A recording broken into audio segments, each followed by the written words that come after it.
The thunderous crack of a gavel echoed through the dusty auction house as Willow Foster stumbled onto the wooden platform, her wrists bound and her honey-blonde hair falling in tangled waves around her face. She squinted against the harsh sunlight streaming through the grimy windows of the makeshift auction hall in Copper Creek, Colorado. The year was 1878, and the air hung heavy with tobacco smoke and the stench of unwashed bodies.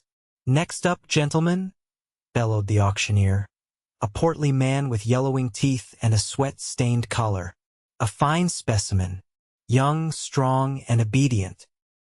Perfect for household work or whatever else you might fancy. His suggestive tone drew chuckles from the crowd of men gathered before the platform. Willow's heart hammered in her chest. 3 weeks ago, she'd been traveling west with her uncle after her parents' deaths, only to wake one morning to find him gone along with all their money and possessions. Stranded and desperate, she'd accepted work at what she thought was a respectable establishment, only to be drugged, bound, and brought here. "What's her name?" called out a voice from the back of the room. The auctioneer waved dismissively. "Does it matter? Call her whatever you want. Seems mighty strange to sell a woman without even knowing her name." The voice persisted, and the crowd parted to reveal a tall man leaning against the doorframe, his features shadowed by a wide-brimmed hat. Dust from the trail still clung to his long coat, and a star-shaped badge glinted on his chest. "Ain't selling a name, mister. Selling property," the auctioneer snapped. "Bidding starts at $50. The stranger stepped forward, sunlight illuminating a face weathered by wind and sun but still youthful, perhaps 30 years of age. His eyes, blue as a mountain lake, locked with Willow's. "That ain't how it works here," he said, his voice calm but carrying an undercurrent of steel. "This is Copper Creek, not New Orleans. We don't trade in people." He turned to address the gathering. "Any man here who thinks different is welcome to discuss it with me outside." The auctioneer sputtered, "Now see here, Marshal. The name's Lucas Lawson." The man interrupted, stepping closer to the platform.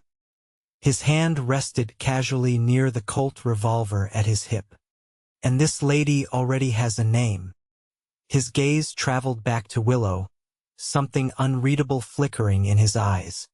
"Her name's Mrs. to me." A confused murmur rippled through the crowd. "What in tarnation are you talking about, Lawson?" demanded the auctioneer. Lucas climbed onto the platform in 2 easy strides. "I said her name is Mrs. to me. Mrs. Willow Lawson, my wife." He reached into his pocket and produced a folded document. "Got the marriage certificate right here. Signed last month in Denver." Willow stared at him in shock, but had the presence of mind to remain silent. "I've been tracking her since she was taken," Lucas continued, his voice hardening as he cut the ropes binding her wrists. "And I don't take kindly to men trying to sell my wife." The forged document seemed official enough that no one challenged it, especially with the Marshal star on Lucas's chest and the determined set of his jaw. The auctioneer, realizing his mistake, began stammering apologies. "Honest misunderstanding, Marshal. We had no idea." "Save it." Lucas cut him off, wrapping a protective arm around Willow's shoulders. "This auction house is closed, effective immediately. Anyone still here in 5 minutes will be spending the night in my jail." The crowd dispersed quickly, men slinking away like coyotes before a rifle shot. Lucas guided Willow outside into the bright afternoon sunlight, keeping his arm firmly around her until they were well away from the auction house. "Are you hurt, madam?" he asked softly, stepping back to give her space once they rounded the corner. "No," Willow managed, her throat dry. "Why did you help me?" Lucas's expression darkened. "Because what was happening in there isn't legal, no matter what that auctioneer claims. And it sure as hell isn't right." He glanced back toward the auction house. "Been trying to shut them down for months. Never caught them in the act before." "Thank you," Willow whispered, suddenly aware of how vulnerable she was alone in a strange town, without money or possessions. "Don't thank me yet," Lucas replied, his face softening. "You're not entirely safe. Those men might realize I was bluffing about the marriage. Let me take you to my office, get you some water, and we can figure out your next steps." As they walked down Copper Creek's main street, Willow felt the stares of townspeople burning into her. Some looked curious, others disapproving. She drew closer to Lucas, grateful for his solid presence beside her. "So I'm Mrs. To Me, am I?" she asked quietly, a hint of wry humor finding its way through her fear. For the first time, Lucas smiled, and it transformed his stern face. It was the first thing that came to mind. Figured they'd be less likely to argue with a married woman than a single one. "Quick thinking," Willow said, returning his smile tentatively. "It served me well in this job," he replied, guiding her toward a small building with Marshal's office painted on the door. "Though I should apologize for claiming you as my wife without permission. Under the circumstances," Willow said, "I think I can forgive that particular liberty." Inside the Marshal's office, Lucas filled a tin cup with water and handed it to her. The building was simple but tidy, a desk piled with wanted posters and paperwork, 2 cells in the back, currently empty, and a small stove in the corner. "Now," Lucas said, settling into his chair while Willow took the one opposite his desk. "What's your real name, and how did you end up on that auction block?" "Willow Foster," she replied, clutching the cup.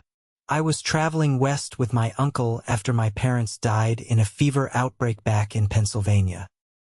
We were headed to San Francisco, where he claimed to have business contacts." She took a shaky breath. "3 weeks ago, I woke to find him gone along with our wagon, supplies, and money. He left me with nothing." Lucas's jaw tightened. "Some family. He was always opportunistic," Willow said bitterly.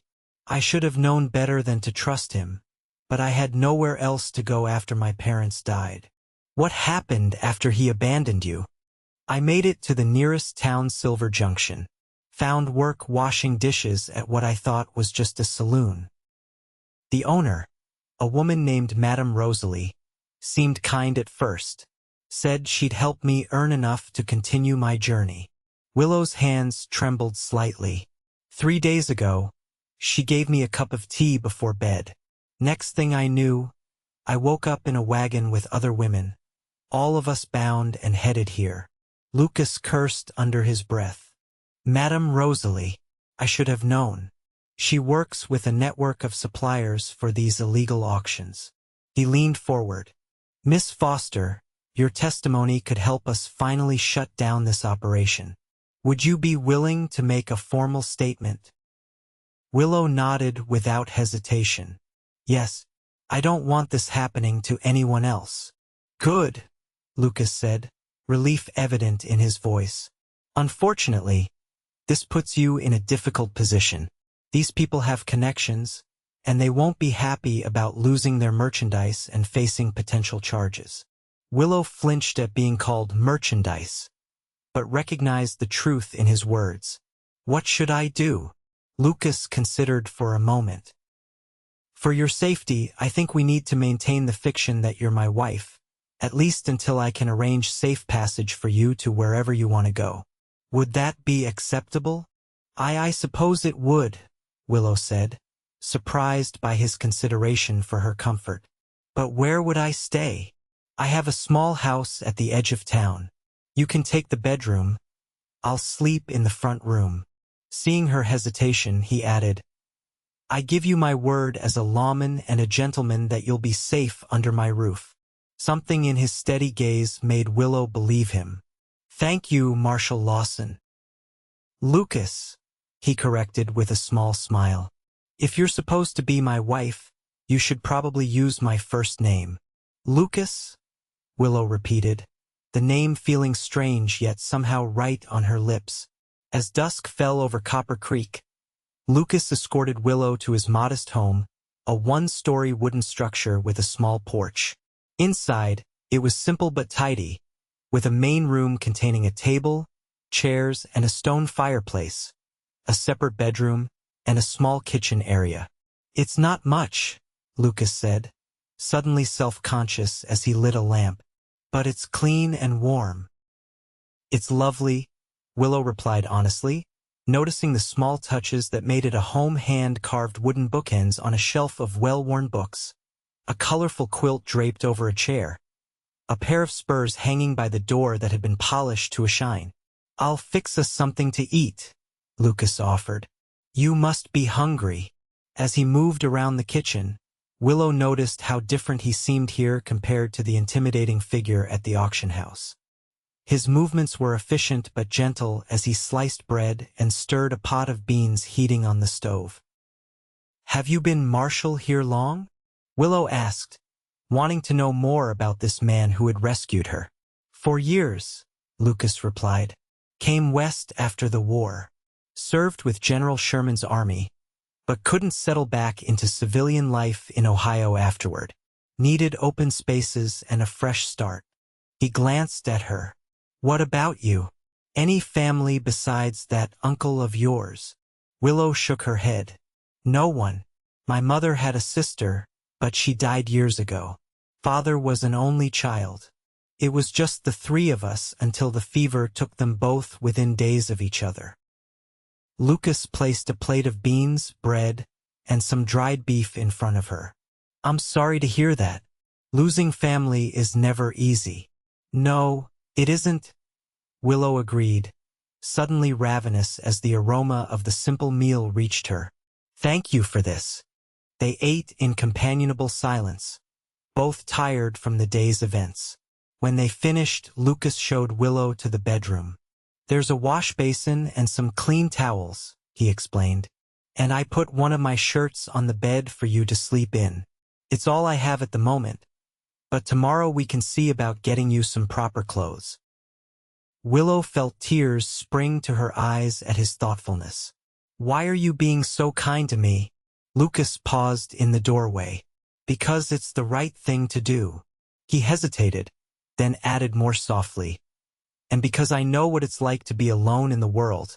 With that, he bid her good night and closed the door, leaving Willow to contemplate the strange turn her life had taken from near slavery to the protection of this quiet, honorable man in the span of a single day.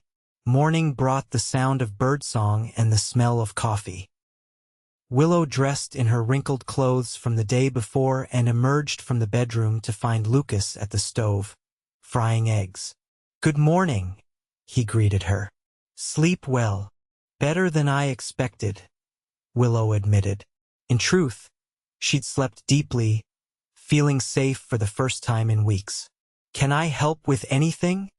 "Already done," Lucas said, sliding eggs onto 2 plates alongside thick slices of toast. "Coffee's hot if you want some." Over breakfast, Lucas outlined his plan. "I need to go check in at the office, make sure nothing happened overnight. Then I thought we could visit the general store. You'll need some clothes and personal items." "I don't have any money," Willow reminded him, embarrassed. "Consider it a loan," Lucas said easily. "You can pay me back once you're settled somewhere." "That's very generous, but—" "No arguments, Mrs. Lawson," Lucas said with a smile that reached his eyes. "Got to keep up appearances, remember?" The reminder of their pretense sobered Willow. "Yes, of course. We should discuss what I'll tell people. How long we've been married, how we met." "Good thinking," Lucas agreed. "Let's keep it simple. We met in Denver 6 months ago while you were traveling west with your uncle. Courtship was brief, say 2 months, then we married. You continued on with your uncle to settle some family business in San Francisco while I returned to my post here. Now you've come to join me." Willow nodded. "And my uncle?" "Decided to continue to California after escorting you safely to me," Lucas suggested. "That should work," Willow agreed, impressed by how quickly he crafted a plausible story. "What about my being at the auction house?" Lucas's expression darkened. We'll say you were mistakenly taken off a stagecoach during a rest stop. It happens sometimes. Criminals looking for unaccompanied women. I'd been telegraphing nearby towns when I heard about the auction. They finished breakfast, and Lucas insisted on washing the dishes himself. Rest, he told her. You've been through an ordeal. As Willow watched him work, she realized how unusual he was. Most men she knew wouldn't dream of doing what they considered women's work. Yet Lucas seemed to think nothing of it, his large hands moving deftly as he cleaned their few dishes. Ready? He asked when he'd finished, grabbing his hat and badge from a hook by the door. They stepped outside into the bright morning sunshine. Lucas offered his arm, and after a moment's hesitation, Willow took it.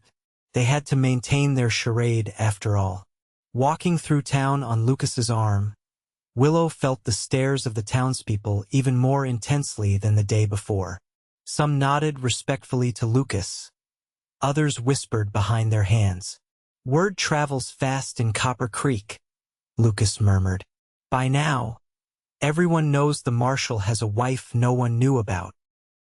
Will this cause trouble for you? Willow asked, concerned. Lucas shrugged. People always talk. It'll die down eventually. At the marshal's office, a young deputy with an eager face jumped up from the desk. Morning, Marshal. And this must be Mrs. Lawson. He tipped his hat to Willow. Pleased to meet you, madam. I'm Deputy Frank Taylor. A pleasure, Deputy, Willow replied with a polite smile. Anything happen overnight, Frank? Lucas asked, hanging his hat on a peg. All quiet, sir. Though Mayor Wilson stopped by. Said he wants to speak with you about yesterday's incident.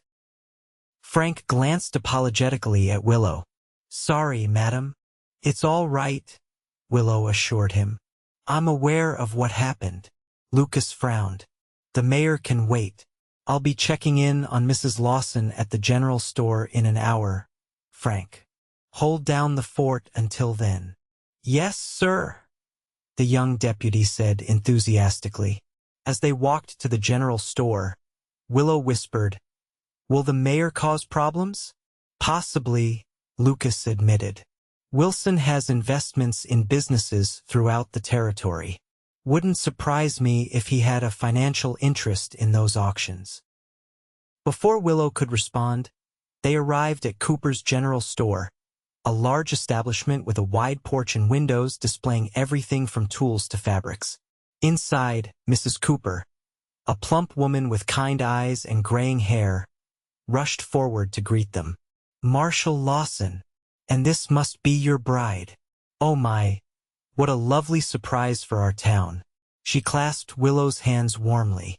I'm Martha Cooper, dear. Welcome to Copper Creek. Thank you, Willow said, overwhelmed by the woman's enthusiasm. I'm Willow. Such a pretty name. Now, Marshal Lawson sent word you'd need a complete wardrobe. Lost your luggage in that terrible mishap, he said. Martha clucked sympathetically. Don't you worry. We'll get you set up properly. Lucas cleared his throat. I need to handle some business, but I'll be back in an hour or so. Mrs. Cooper will take good care of you, Willow. His use of her first name sent an unexpected warmth through Willow's chest. Thank you, Lucas. With a tip of his hat, he was gone, leaving Willow in Martha Cooper's capable hands. Now then, the shopkeeper said, leading Willow toward the back of the store where ladies' goods were displayed. Let's get you everything you need, and you must tell me all about your whirlwind romance with our marshal. Such a handsome man, but we all thought he was married to his job. For the next hour, Willow carefully recited the story they'd concocted while selecting practical dresses, undergarments, nightclothes, and toiletries. Martha was delighted by every detail, especially when Willow described their meeting in Denver. Love at first sight, then? Martha sighed dreamily as she folded a blue calico dress. Not exactly, Willow said, thinking quickly. He was quite stern at first, but there's such kindness beneath that serious exterior. This at least wasn't a lie. That sounds like our Lucas, Martha agreed. He keeps to himself, but he's the first to help when someone's in trouble. Last winter, he spent 3 days searching for the Wilson boy when the child wandered off during a snowstorm. Found him, too, half frozen but alive. Willow absorbed this information, building a clearer picture of the man who had saved her. He's a good man. One of the best, Martha affirmed. Oh, I almost forgot dresses for Sunday church. You'll need at least one nice one. By the time Lucas returned, Willow had acquired enough clothing and necessities to start a new life, all packed neatly into 2 large paper-wrapped bundles. Perfect timing, Marshal, Martha greeted him. I've just finished with your lovely wife. Lucas paid the bill without batting an eye at the amount, then gathered the packages. Thank you for your help, Mrs. Cooper.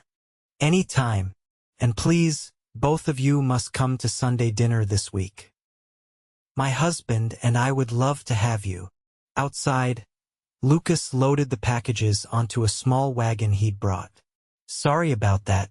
Martha means well, but she's the biggest gossip in town. She was very kind, Willow said, and now the whole town will know our story exactly as we planned it. Lucas chuckled, a warm, rich sound that Willow found she liked. True enough. His expression sobered. I stopped by the telegraph office and sent wires to some contacts about Madame Rosalie and that auction house. With luck, we'll have them shut down soon. Thank you, Willow said sincerely. What happens now? Now we go home, get you settled and figure out our next steps, Lucas replied, helping her onto the wagon seat before climbing up beside her. Once it's safe, you can decide where you want to go. As they drove through town, Willow found herself studying Lucas's profile, the strong line of his jaw, the slight furrow between his brows as he concentrated, the way the corners of his mouth turned up just slightly when he caught her looking. For the first time since her parents' deaths, Willow felt a flicker of hope for the future. She wasn't alone anymore, at least for now. The days fell into an unexpected but comfortable rhythm. Lucas would rise early, make coffee, and sometimes breakfast before heading to his office. Willow took over the cooking and household tasks, grateful to have a purpose after weeks of uncertainty. In the evenings, they would share quiet meals, talking more freely as they grew accustomed to each other's company.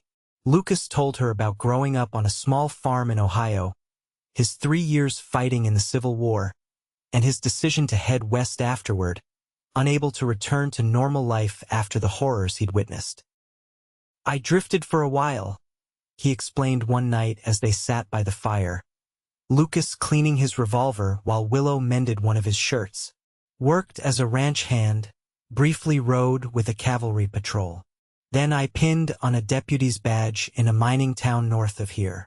Found I had a knack for keeping the peace. Is that how you came to Copper Creek? Willow asked, enjoying the sound of his voice in the quiet room. Lucas nodded. The previous marshal was killed in a bank robbery. Town council was desperate for someone with experience. I was ready to put down roots. He looked around the small house. Built this place with my own hands, bit by bit. It's a lovely home, Willow said sincerely. You've made it very comfortable. It's more comfortable with you here, Lucas said quietly, then seemed surprised by his own admission. He quickly returned his attention to his gun. Willow felt her cheeks warm and focused on her stitching, but the words lingered in the air between them, shifting something in their careful relationship. On their 5th day together, Lucas returned home earlier than usual, his expression troubled. What's wrong? Willow asked immediately, setting aside the bread dough she'd been kneading. Mayor Wilson has been asking questions, Lucas said, removing his hat and running a hand through his hair. Specifically about you, and how we met. Willow's stomach tightened. Does he suspect something? I think he knows the auction house wasn't operating legally, and he's trying to protect his investment by discrediting us. Lucas sighed heavily. He's calling a town meeting tonight. Wants me to explain the situation publicly. What will you do? Stick to our story, Lucas said firmly. But I want you to know this could get unpleasant. Wilson has influence in this town. Willow straightened her shoulders. Then I should be there too. A wife would stand by her husband. Lucas studied her face. It won't be easy. These meetings can get rowdy. I'm stronger than I look, Willow said with determination. And I won't let you face this alone. Not after everything you've done for me.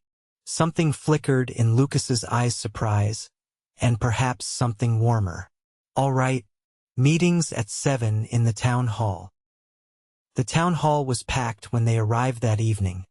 Willow wearing her new blue dress and Lucas in his cleanest shirt with his marshal's badge polished to a shine. Conversations died down as they entered, and Willow felt dozens of curious stares. Mayor Wilson, a corpulent man with a florid face and expensive waistcoat, stood at the front of the room. His small eyes narrowed when he saw them. Ah, Marshal Lawson and his wife, he said, emphasizing the last word skeptically. Please join us. Lucas guided Willow to 2 empty chairs in the front row, his hand warm and reassuring at the small of her back. They sat down as Mayor Wilson called the meeting to order. Citizens of Copper Creek, Wilson began, I've called this meeting to address the disturbance that occurred at the trading post on the edge of town 5 days ago. Marshal Lawson took it upon himself to shut down a legitimate business transaction. There was nothing legitimate about selling human beings. Lucas interrupted, his voice carrying clearly through the hall. Murmurs of agreement and dissent rippled through the crowd. Wilson's face reddened further. The operation was licensed as a labor contract auction, perfectly legal under territorial law. Not when the participants are drugged and taken against their will, Lucas countered, standing up. And not when they're being sold for purposes other than labor. You have no proof of such claims, Wilson blustered. I have an eyewitness account, Lucas said, then turned to Willow. My wife was one of the women taken. She can testify to the methods used by Madame Rosalie and her associates. Willow stood, her heart pounding but her voice steady, as she described her experience from being drugged at the boarding house to waking bound in a wagon with other women, to being put on the auction block. She carefully included details that would match their cover story, describing how Lucas had been searching for her after she was taken from a stagecoach rest stop. When she finished, the hall was silent. That's quite a tale, Wilson said dismissively. But I find it suspicious that no one in this town had ever heard of Marshal Lawson having a wife until the day of this so-called auction. No mention of a wedding, no announcement of her arrival. I don't recall making my personal life town business, Mayor, Lucas said coldly. But if you're questioning my marriage, he reached into his coat and produced a document, handing it to the town clerk. Our marriage certificate from Denver. Feel free to verify its authenticity. Willow held her breath. She knew Lucas had obtained a forged certificate, calling in a favor from a friend who worked at the courthouse in Denver. It would pass cursory inspection, but a thorough investigation would reveal the fraud. The clerk examined the document and nodded. Appears to be in order, Mayor. Wilson scowled. Perhaps, but I can vouch for the marshal and his wife, came a new voice. Martha Cooper stood up from her seat. I spoke at length with Mrs. Lawson. Their story is consistent, and I believe every word of it. She turned to address the crowd. Are we really going to allow women to be sold in our town? Is that what Copper Creek stands for? Other voices joined in support, particularly from the women present. Wilson tried to regain control of the meeting, but sentiment had turned against him. Finally, red-faced and sweating, he banged his gavel. Fine. The matter is closed for now. But Marshal Lawson, this isn't the end of this discussion. He glared at Lucas. Remember who approves your salary. As the meeting broke up, several townspeople approached Willow and Lucas to offer support. Martha Cooper hugged Willow warmly. You were very brave, dear, and I still expect you both for Sunday dinner. Walking home under the starlit sky, Lucas took Willow's hand. You were magnificent in there. Willow felt a flush of pride. Do you think they believed us? Most did, Lucas said. Wilson didn't, but he's outnumbered for now. I've sent telegrams to the territorial governor about the auctions. Once we get an official investigation started, Wilson will have bigger problems than us. They reached the house, and Lucas lit the lamps while Willow made tea. The simple domesticity of these actions felt increasingly natural, as if they'd been sharing this space for years rather than days. I received a response today from the U.S. Marshal's office in Denver, Lucas said as they sat at the table with steaming cups. They're sending someone to take your official statement about Madame Rosalie's operation. Should arrive within the week. That's good news, Willow said, though she felt a pang of unease.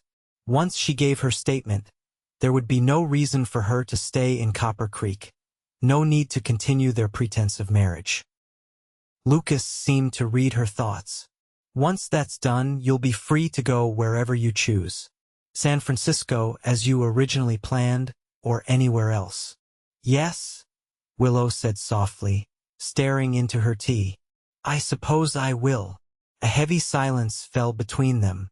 Willow, Lucas finally said, his voice uncharacteristically hesitant. These past days, having you here, it's been. Yes? She prompted when he trailed off. Lucas looked up, his blue eyes holding hers. It's been the happiest I've been in a very long time. Willow's breath caught. For me as well. I know this started as a necessary fiction, Lucas continued carefully, but I find myself wishing it wasn't a fiction at all. Willow set down her cup, her hands suddenly unsteady.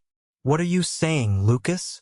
I'm saying that I don't want you to go, he admitted. I know it's too soon, and I have no right to ask, but ask me. Willow interrupted, her heart pounding. Lucas reached across the table and took her hands in his. Stay. Not as a pretend wife, but perhaps we could court properly. See if what I'm feeling, what I hope you're feeling too, is real. Willow felt tears spring to her eyes. I'd like that very much. The smile that spread across Lucas's face was like sunrise breaking over the mountains. He brought her hands to his lips and kissed them gently, sending a shiver of delight through her. Their new understanding brought both joy and a new kind of tension to the household. Lucas began courting Willow in earnest, bringing her wildflowers he collected on his rounds, reading aloud to her in the evenings from his small collection of books, taking her for walks at sunset when the mountains turned purple against the fiery sky. Each day revealed new facets of the man she was rapidly falling in love with. His dry sense of humor, his unwavering sense of justice, his gentleness with children and animals, his unexpected skill at whittling delicate wooden figures that he presented to her shyly. Their first kiss came on a Sunday afternoon after dinner with the Coopers. Walking home along the creek that gave the town its name, Lucas had suddenly stopped, turned to her and said, I can't wait another minute. For what? Willow had asked, breathless at the intensity in his eyes. For this, he murmured, and lowered his mouth to hers. The kiss was tender at first, almost reverent, but quickly deepened into something that made Willow's knees weak and her heart race. When they finally broke apart, both breathing hard, Lucas rested his forehead against hers. I'm falling in love with you, Willow Foster, he whispered. Have been since the moment you stood so brave and defiant on that auction block. And I with you, Lucas Lawson, she replied, her voice thick with emotion. From the moment you claimed me as your wife. Their courtship progressed with an intensity born of their unique circumstances. They already lived together, already knew each other's daily habits and preferences, already shared the intimacy of a home if not a bed. What they were building now was the emotional foundation to match. A week after the town meeting, the U.S. Marshal arrived from Denver, a gruff, experienced lawman named Harlan Jenkins. He took Willow's statement, confirming the details of her abduction and the auction.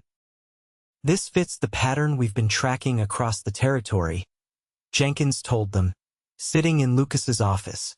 "Madame Rosalie is just one agent in a larger operation. Your testimony will help us bring down the entire network." "What about Mayor Wilson?" Lucas asked. "I suspect he's involved." Jenkins nodded grimly. "We're looking into his finances. If he's connected, we'll find it." He turned to Willow. "You've done a brave thing, Mrs. Lawson. Your statement will help protect many women." After Jenkins left, promising to keep them informed of the investigation's progress, Lucas closed the office early and took Willow to a quiet spot by the creek. "With your statement given, you're officially free to go," he said, though his eyes betrayed how much the words cost him.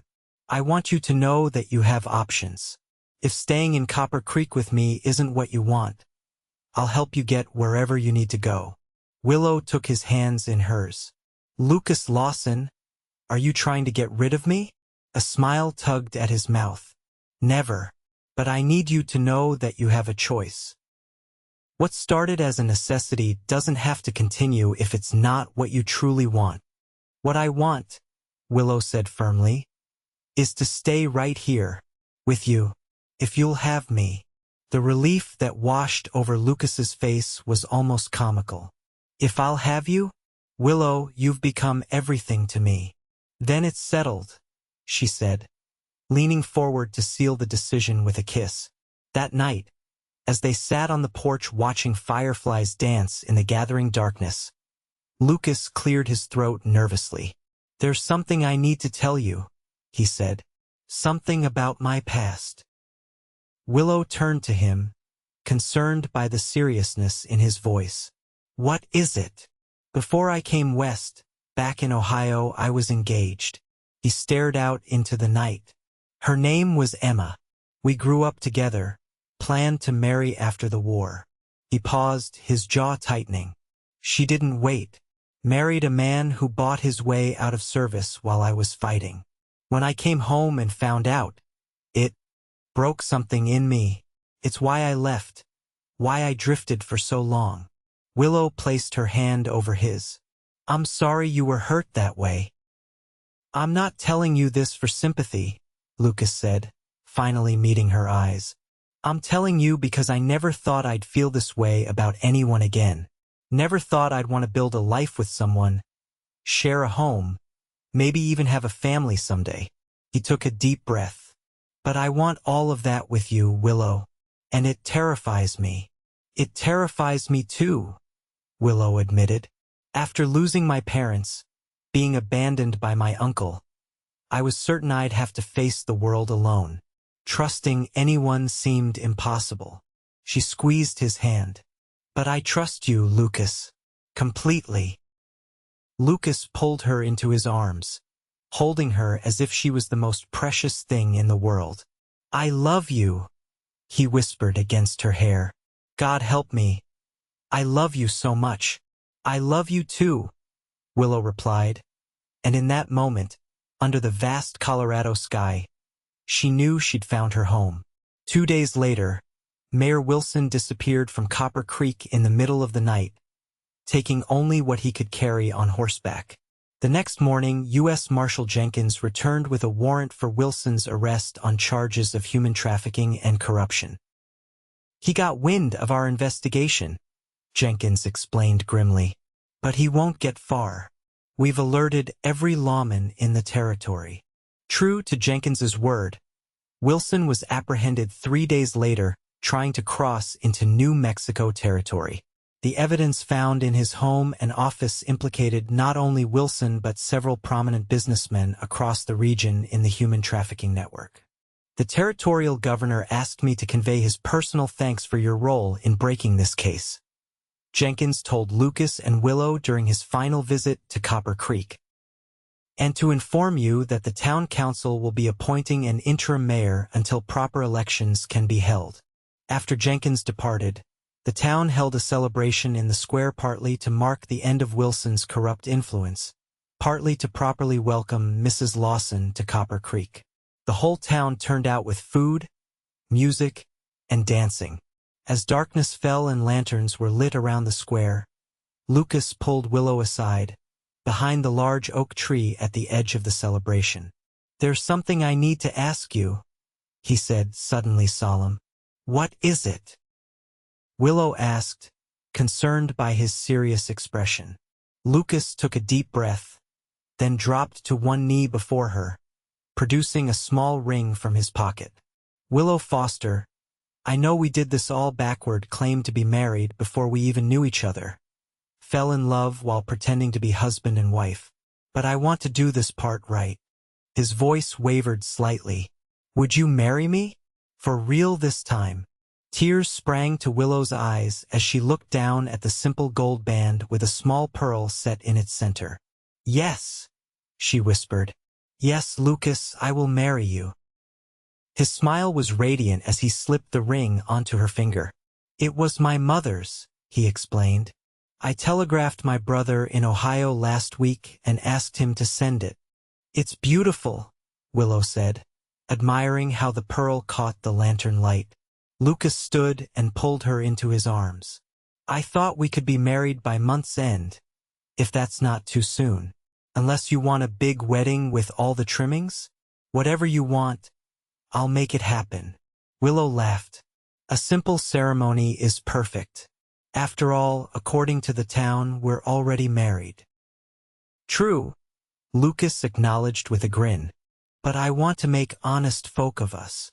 He kissed her tenderly. "Besides, I'm looking forward to calling you Mrs. Lawson and having it be the absolute truth." They were married 3 weeks later in Copper Creek's small white church. Martha Cooper helped Willow sew a wedding dress of ivory satin ordered specially from Denver. Lucas wore a new black suit, his marshal's badge polished to a shine on his chest. The whole town attended, filling the church to capacity and spilling out onto the steps. Reverend Thomas spoke eloquently about love found in unexpected circumstances, about how God works in mysterious ways to bring people together. When it came time for their vows, Lucas's strong voice carried clearly through the church as he promised to love, honor, and cherish Willow for all his days. Willow's eyes shimmered with tears as she made the same promises in return. "By the power vested in me," Reverend Thomas concluded, "I now pronounce you husband and wife." "Again," he added with a twinkle in his eye, drawing chuckles from the congregation who all believed they were simply renewing vows. Lucas kissed his bride to enthusiastic applause, and they walked back down the aisle together, no longer pretending, but truly husband and wife. The celebration continued at the town square, with tables laden with food, a small band playing cheerful tunes, and plenty of dancing. As the sun began to set, painting the mountains gold and pink, Lucas swept Willow into a waltz. "Happy, Mrs. Lawson?" he murmured against her ear. "Completely, Mr. Lawson," she replied, nestling closer in his arms. "Though I still think it's funny that everyone believes we're just renewing our vows." "Let them believe what they want," Lucas said, spinning her gently. "We know the truth." As dusk deepened to night, they slipped away from the celebration, returning to the house that was now truly their shared home. Lucas carried Willow across the threshold, both of them laughing at the traditional gesture. Inside, Lucas had prepared a surprise. The main room was filled with wildflowers and makeshift vases, and a bottle of champagne, a luxury in the frontier town, waited on the table alongside 2 glasses. "When did you do all this?" Willow asked in wonder. "Had some help from Frank this morning," Lucas admitted, pouring the champagne. "He's a romantic at heart, that boy." They toasted their marriage, their future, and the strange twist of fate that had brought them together. Later, as moonlight streamed through the bedroom window, they consummated their marriage with tender passion, each discovery of the other a revelation and a promise. Afterward, Willow lay in Lucas's arms, her head on his chest, listening to the steady beat of his heart. "I never imagined my life could change so completely in such a short time," she murmured. "From despair to such happiness." Lucas stroked her hair, his touch reverent. "I thank God every day for bringing you to me, even through such terrible circumstances." He kissed her forehead. "I promise you, Willow, I will spend the rest of my days making sure you never regret choosing to stay." "I already know I won't," she assured him, raising herself to look into his eyes. "You're my home now, Lucas. Wherever you are is where I belong." Their life together settled into a rhythm both ordinary and extraordinary.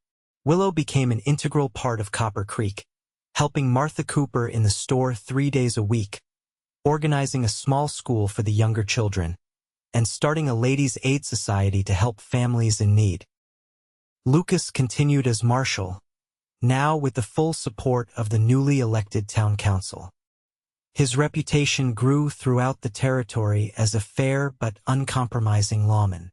Several times he was offered positions in larger towns, but he always declined, unwilling to uproot the life he and Willow were building. 6 months after their wedding, on a crisp autumn morning, Willow prepared Lucas's favorite breakfast, flapjacks with maple syrup and thick slices of bacon. As he sat down at the table, she remained standing, a mysterious smile playing at her lips. "Aren't you eating?" Lucas asked, reaching for the coffee pot. "In a moment," Willow replied. "I have something to tell you first." Lucas looked up, instantly alert to the special note in her voice. "What is it?" "I visited Dr. Morgan yesterday," Willow said, her hands unconsciously moving to rest on her abdomen. "He confirmed what I've suspected for a few weeks now." Lucas's eyes widened as understanding dawned. "You mean?" Willow nodded, her smile blooming fully. "We're going to have a baby, Lucas, next spring." Lucas was out of his chair in an instant, lifting Willow into his arms and spinning her around, his laughter mingling with hers in the sunlit kitchen. "A baby?" he repeated in wonder when he finally set her down. "Our baby. Are you happy?" Willow asked, though his reaction had left little doubt. "Happy doesn't begin to cover it," Lucas said, cupping her face in his hands. "I never thought I'd have this a wife I adore, a child on the way, a real family." His voice thickened with emotion. "You've given me everything I never dared to dream of, Willow." The news spread quickly through the small town, and Willow found herself the recipient of handmade baby blankets, tiny knitted booties, and endless advice from the women of Copper Creek. Lucas walked with an extra spring in his step, and the deputies teased him good-naturedly about his constant grin. As Willow's belly grew, so did their plans. Lucas added a small room to the house for the baby, working evenings and weekends to have it finished before winter set in. Willow sewed tiny garments and arranged and rearranged the nursery, wanting everything to be perfect for their child. On a snowy evening in late March, as winter made its last stand before yielding to spring, Willow felt the first contractions. Lucas sent Frank galloping for Dr. Morgan, then helped Willow to their bed, his usual calm demeanor replaced by barely contained panic. "It's too early," he fretted, pacing beside the bed. "The doctor said mid-April." "Babies come when they're ready," Willow said through gritted teeth as another contraction seized her. "And this one is definitely ready." Dr. Morgan arrived just as the contractions intensified. He shooed Lucas from the bedroom despite the marshal's protests, calling in Martha Cooper to assist with the birth. Lucas spent the next 12 hours pacing the main room of their house, jumping at every sound from the bedroom, praying more fervently than he ever had in his life. When he finally heard the thin, angry cry of a newborn, he nearly collapsed with relief. Martha emerged first, her face tired but beaming. "Congratulations, Marshal. You have a beautiful daughter." Lucas swayed on his feet. "A daughter?" "And Willow. Exhausted but fine," Martha assured him. "You can go in now." The sight that greeted him would stay etched in Lucas's memory for the rest of his days. Willow, her hair damp with sweat but her face glowing, cradling a tiny bundle wrapped in a soft blanket. She looked up as he entered, her smile luminous despite her exhaustion. "Come meet your daughter," she whispered. Lucas approached the bed on unsteady legs, sitting carefully beside his wife.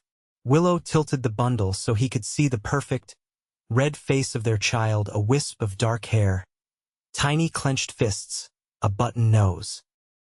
"She's miraculous," Lucas breathed, reaching out tentatively to touch one tiny hand.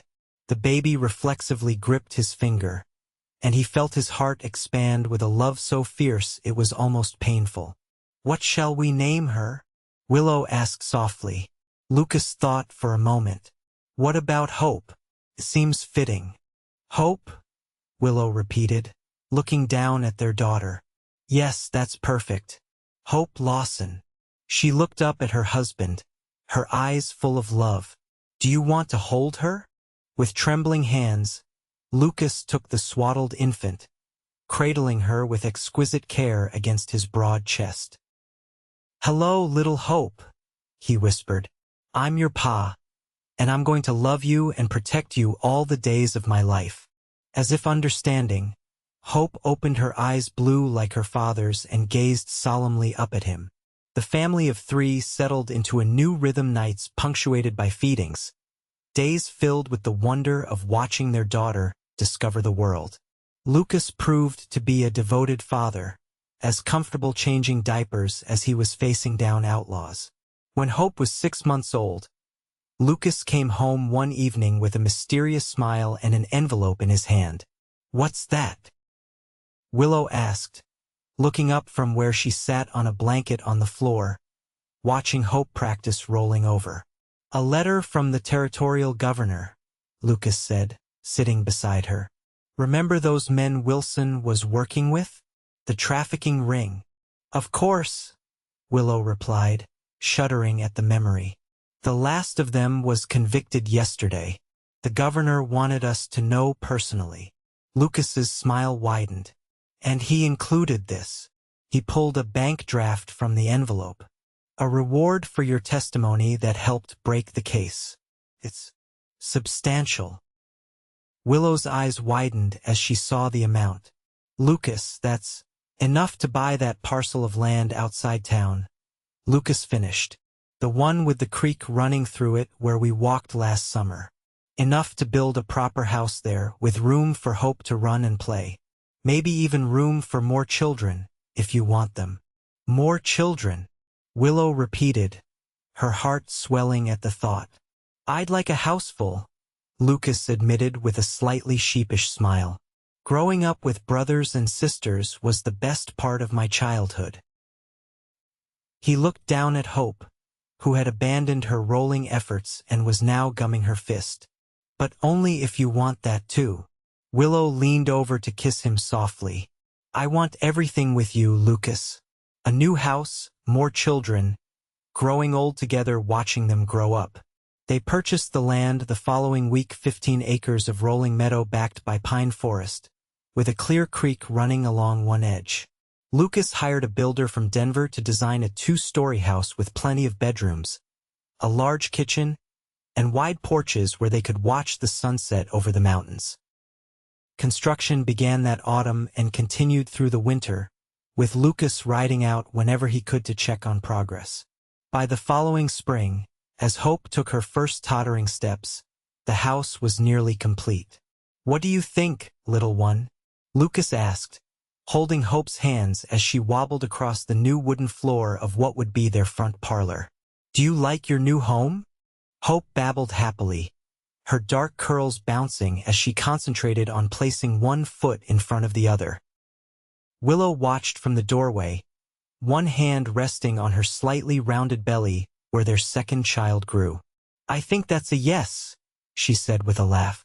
They moved into the new house just before Hope's second birthday, filling it with the furniture Lucas had been crafting in secret for months: a larger dining table, rocking chairs for the porch, a cradle for the new baby. On a warm evening in June, they sat on the front porch watching Hope chase fireflies in the yard, her delighted squeals filling the twilight. "I got a letter from the governor again today," Lucas said, his hand covering Willow's where it rested on her 7 months pregnant belly. "He's offered me a position as territorial marshal." Willow turned to him in surprise. "That's a great honor." Lucas nodded. "It would mean more travel, but also more stability for our future. Better salary, pension." He squeezed her hand. "But it would mean leaving Copper Creek at least part of the time." I told him I'd need to discuss it with my wife. "What do you want?" Willow asked. Lucas watched Hope for a long moment before answering. "I want what's best for our family. If that means staying right here where we've built our life, then that's what I'll do." Willow considered carefully. I think you should accept," she finally said. "You're good at what you do, Lucas. The territory needs men like you, with a strong sense of justice and compassion." She looked out at their daughter, now sitting in the grass examining a captured firefly with wonder. "And our children should see their father doing work he believes in, making a difference." Lucas's eyes shimmered with emotion in the fading light. "Have I told you lately how much I love you, Willow Lawson?" "Not since breakfast," she teased, leaning against his shoulder. "I love you," he whispered, pressing a kiss to her temple. "And I thank God every day for that auction house." Willow laughed softly. "That's not something you hear every day." "It's true, though," Lucas insisted. "If not for that terrible place, we never would have met. You never would have become Mrs. to me." "Mrs. to you?" Willow corrected, turning her face up for his kiss. "Always and forever, Mrs. to you." As the stars emerged in the deepening blue of the Colorado sky, Lucas and Willow Lawson sat together on the porch of the home they'd built, watching their daughter play in the yard, feeling their second child move beneath their joined hands. From the desperate circumstances of their first meeting had grown a love stronger than either had dared to imagine. A family forged in courage and commitment, and a future bright with promise. And it had all begun with 7 words spoken in defiance of injustice. "Her name's Mrs. to me." In the years that followed, the Lawson family continued to flourish. Lucas accepted the position as territorial marshal, his reputation for fairness and incorruptibility making him respected throughout Colorado. Willow managed their growing household with grace and energy, raising their children to be as principled as their father and as compassionate as their mother. Hope was joined by a brother, Samuel, born on a crisp September morning. 3 years later came twin girls, Emma and Elizabeth, who tested Lucas's claim about wanting a house full of children with their boundless energy and mischief. Their home became a gathering place for the community holiday celebrations, summer picnics by the creek, and quiet evenings of music and storytelling. Willow started a small library in one room of their house, encouraging education among the children of Copper Creek. Every year on the anniversary of the day they met, Lucas would bring Willow wildflowers and whisper, "Happy anniversary, Mrs." to me, making her laugh and remember how their extraordinary love story began. And when their children asked how their parents met, Lucas and Willow would exchange a meaningful glance before telling a carefully edited version how their father had rescued their mother from danger, claiming her as his wife to protect her, then falling truly, deeply in love. And that, Lucas would always conclude, gathering Willow close, was the luckiest day of my life.